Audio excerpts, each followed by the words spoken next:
Good day, beautiful soul family, and welcome back to Miracles Beneath the Surface. And we're continuing on with 2 Samuel chapter 22. So now this leads to 2 Samuel chapter 22, and we're going on from verse 20. We're going on to 21, 22, 23, 24. And I want to end off in 25 today. So with no further ado, I hope your day is going well. May you continue to be blessed by the Lord. May you continue to seek the Lord's face. Hallelujah. You know what's so interesting is I really don't ever know how I'm going to begin it. All I know is that as I come out of prayer, God Almighty, the love of Jesus Christ, the love of God the Almighty, Jehovah, Yahweh, Ahaya, motivates me because, sharing is caring. And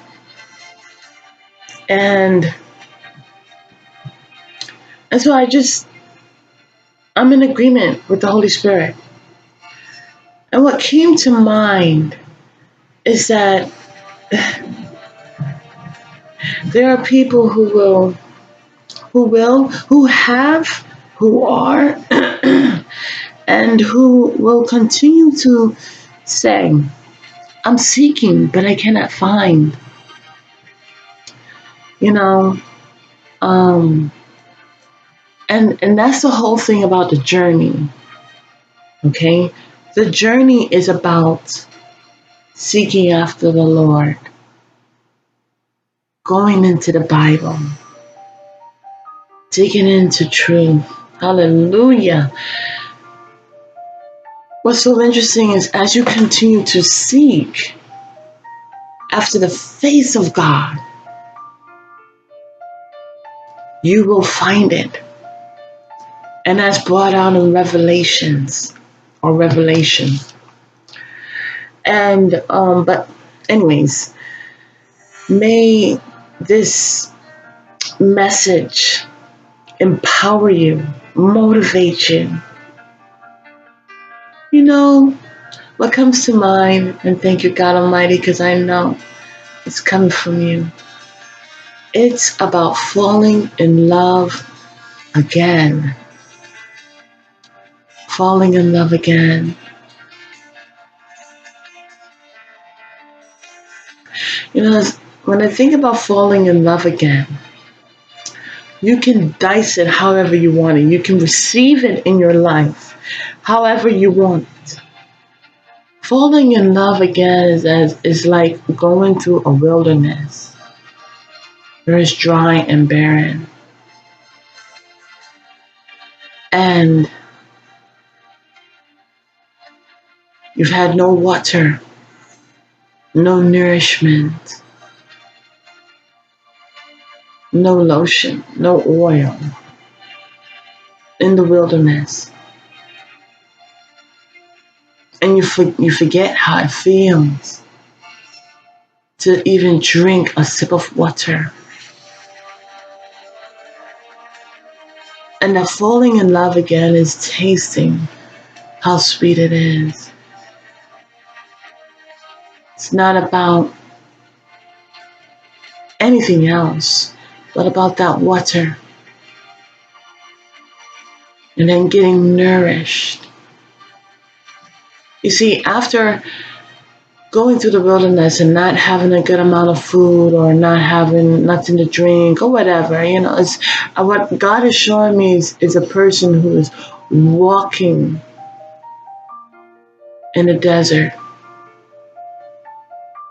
and their clothes are tattered. But they get nourishment and they get something to drink. Healing for their wounds.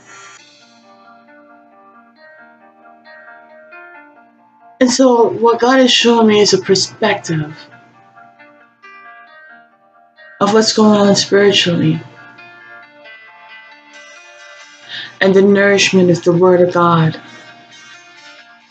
And we get everlasting waters where our thirst, we have no thirst anymore. It's quenched forevermore. And the anointing is the healing. Hallelujah.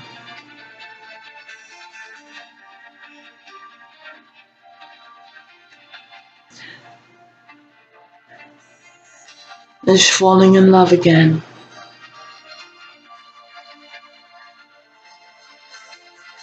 Fall in love with life, with God, being rekindled. And it's truly marvelous because that's what the Lord does for us. Physically, you may see yourself not walking in a barren desert, but spiritually, that is what's taking place. You may look at your clothing and think it's not tethered. You may think everything is just totally fine. But how are you spiritually? And so, anyways, as we go on, let's read. Okay? Here it says, "The Lord rewarded me according to my righteousness. According to the cleanness of my hands hath he recompensed me. For I have kept the ways of the Lord, and have not wickedly departed from my God. For all his judgments were before me, and as for his statutes, I did not depart from them. I was also upright before him, and have kept myself from my iniquity. Therefore the Lord hath recompensed me according to my righteousness, according to my cleanness in his sight." Very moving.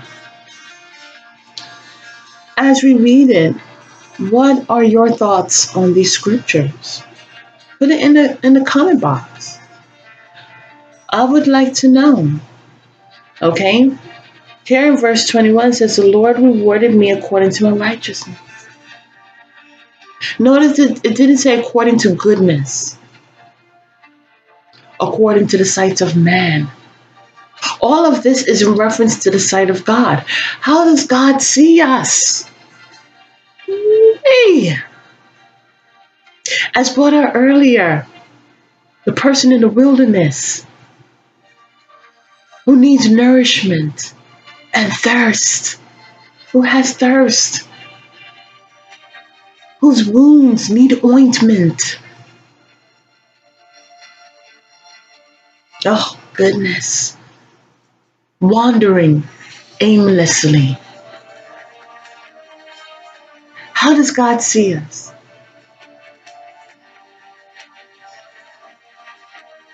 How are we living? Are we reflecting? Are we in the midst of reflecting the world? Or reflecting God?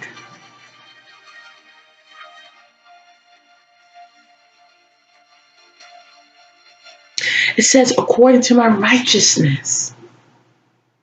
Now, as I look in the world, do we see righteousness or lawlessness? Right? According to the cleanness of my hands hath he recompensed me. Beautiful soul family. We're not talking just about, keeping your hands clean. I sincerely feel and know, okay, he's talking about more than keeping your hands clean with soap and water.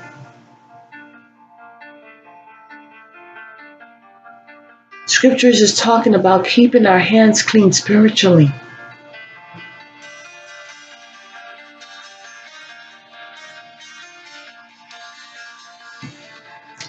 (22) says, "For I have kept the ways of the Lord, and have not wickedly departed from my God."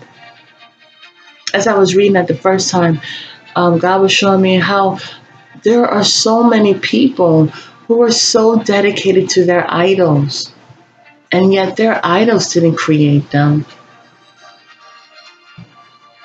Even in how you view idols, you have to constantly replenish those thoughts. It's like you're programming yourself. I remember when I was into crystals, and they would say that you need to put the crystals in the sun, and you need to cleanse the crystals, but you need to program the crystals. But really, you're programming yourself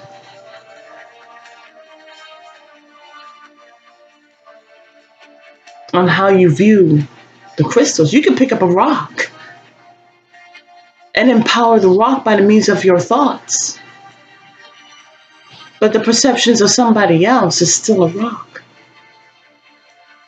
And although crystals do matter, it does, but not enough nearly to focus on it as doctrines would teach. You see, crystals were in the breastplate of Aaron's breastplate. And there is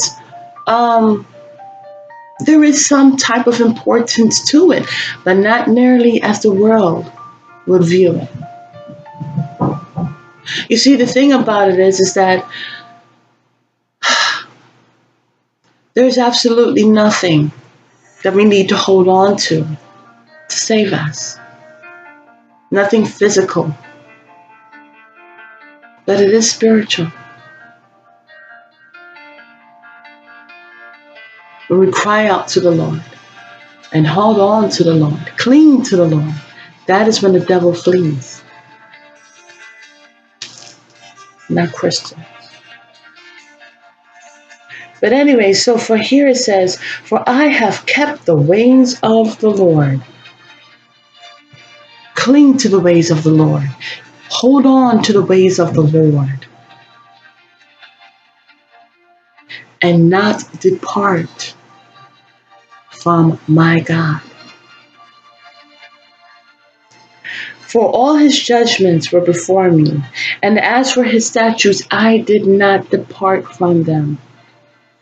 That means there had to have been a certain period of time, especially throughout our life, where constant temptations, distractions, and disturbances take place to where we feel like, you know what, I'm going to depart from God, only to be lost.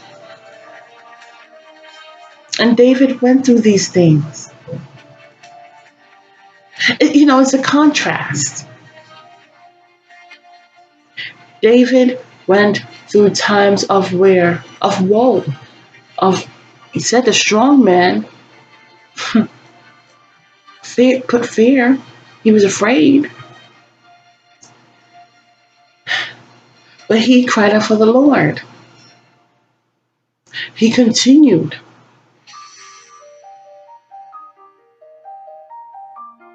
In the ways of the Lord.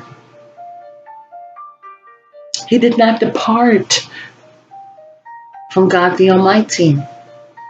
Verse 24 says, I was upright before him and have kept myself from mine iniquity. We already know. There are different accounts where it shows how David needed to mature.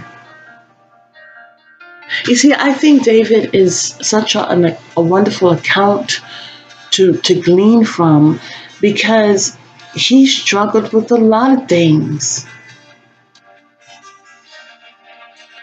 But in all his struggling, he did not give up on God. He repented many a times. And he did wrong, but he had to hold himself accountable. Something that they don't want you to do these days. Verse 25. Therefore, cause and effect, the Lord hath recompensed me according to my righteousness, according to my cleanness in his sight. His eyesight.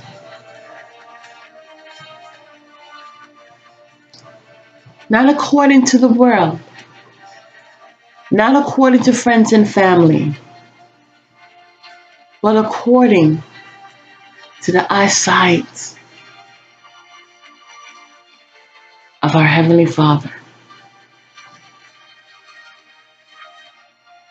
And this is something very important. See, this is why we got to break it down and enjoy it morsel for morsel. Because we can simply read through this. But this is a testimony.